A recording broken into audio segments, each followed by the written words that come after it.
Hello, everyone. Tesla just announced a new headquarters for its engineering in Palo Alto. So I guess there's still a decent relationship there between Tesla and California. Here's a picture. This is the former Hewlett Packard headquarters. So now it's Tesla's engineering headquarters. Pretty cool looking. And Gavin Newsom was there to congratulate Elon. And I guess he was one of the first Roadster buyers back in 2007. And next we got an article from Reuters.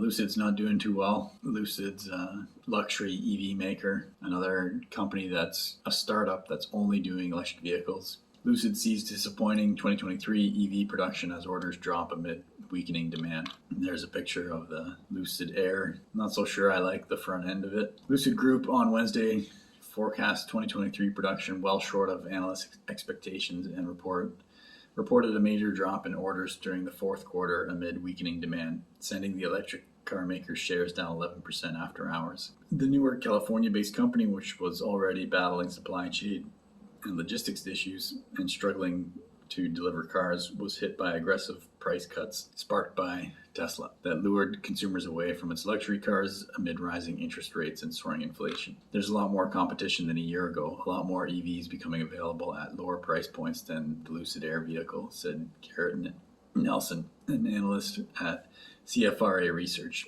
There's probably a lot of frustration from customers having to wait for so long to get the vehicles they ordered. Lucid said it expects to produce 10,000 to 14,000 luxury electric vehicles this year. Analysts on average expect the company to make 21,815 cars, according to Visible Alpha. The company, backed by Saudi Arabia's wealth fund, public investment fund, delivered 4,369 cars last year, far below the 7,180 units it produced.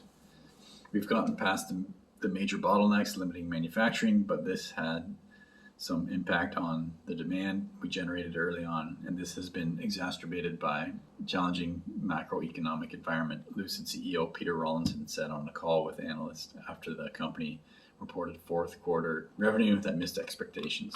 Price cuts by Tesla and Ford have made it harder for rivals such as Rivian Automotive and Lucid to grab share in an industry competing for shrinking consumer wallets. Lucid said it had more than 28,000 orders as of February 21st, down 6,000 reservations from the third quarter after it delivered about 1,900 vehicles and saw cancellations. That was despite Lucid's offering a discount of $7,500 on February 9th for purchases of certain variants of the Air sedan before March 31st. Finance chief Sherry House said Lucid would not publish quarterly reservation numbers going ahead. Yeah, those are not looking good. This year, the company will focus on improving production and deliveries, and will take a vigorous and comprehensive look at driving down operating and manufacturing costs. House said Lucid would incur capital expenditures of between $1.5 billion and $1.75 billion in 2023. That's a 40% jump from 2022, but well below analysts' expectations of $2.24 billion. Lucid reported a cash balance of $1.74 billion in the fourth quarter after raising $1.52 billion in December. At the end of the third quarter, it had $1.26 billion in cash reserves. Revenue rose to $257.7 million in the quarter and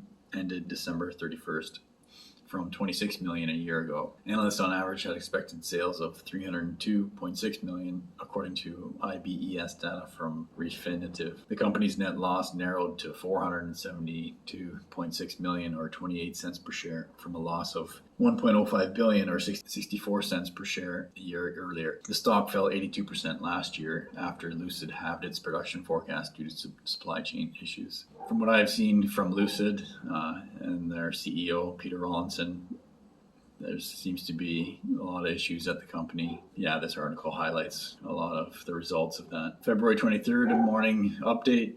My name is Evan Bertrand. This is the Evergreen Channel. Thanks for watching.